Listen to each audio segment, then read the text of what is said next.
ও পাগল হয়ে যদি আমার পাগল সাজাই তাহলে আমি কত বড় পাগল। আরে কি রে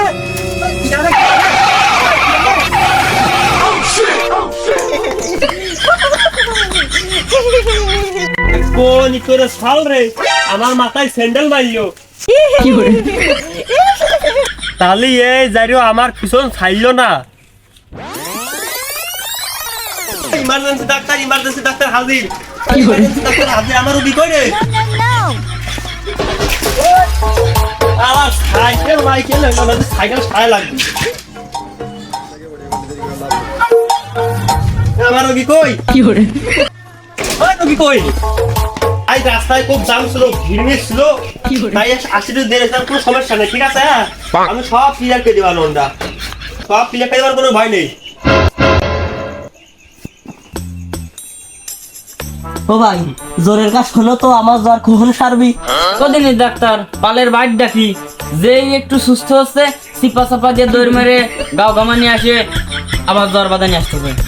ডাক্তার ও বাইরে গেছে, ওর ক্ষেন্ত করার জন্য প্রায় একটা ইঞ্জেকশন ধরো তো।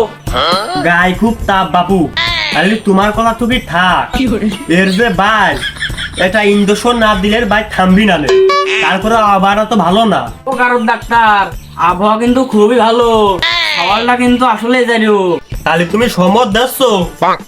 দেবো ডাক্তার আমি না তুমি, তোমার যেইটা ভালো হয় সেই চিকিৎসা করো।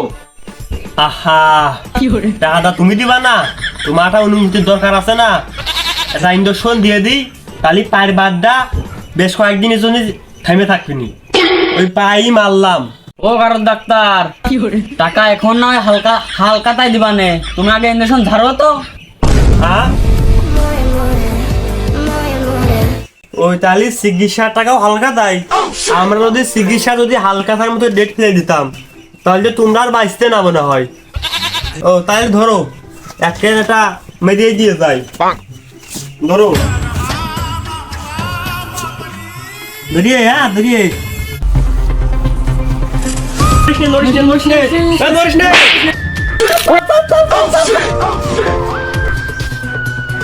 আর একটু চাপিয়ে চাপিয়ে এবার ঠান্ডা লাগলে এমনি দেবে রাখবি না, উপর দেবে রাখবি।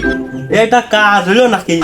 হ্যাঁ ও কারণ ডাক্তার কিছু মনে করি না, আমার ভাস্তের এই ওষুধ দেছো একখানে, চলে গেছো আর একখানে, কিছু হবেন না তো আবার? ধুর বাবু, তুমি ইঞ্জেকশনটাই দেখলে, আমার নাকটা দেখলে না? ওই ইঞ্জেকশন জমিন দেয় যা, ও কাজ হবিনি। কিন্তু জন্য লোকে দেখলে আমার কমিন যে ওই গাড় ডাক্তার কোনো কি করতে যায়, ওই নাকে খড় দিয়ে দিয়েছে। এক কাজে দুই কাজ হয়ে গেল।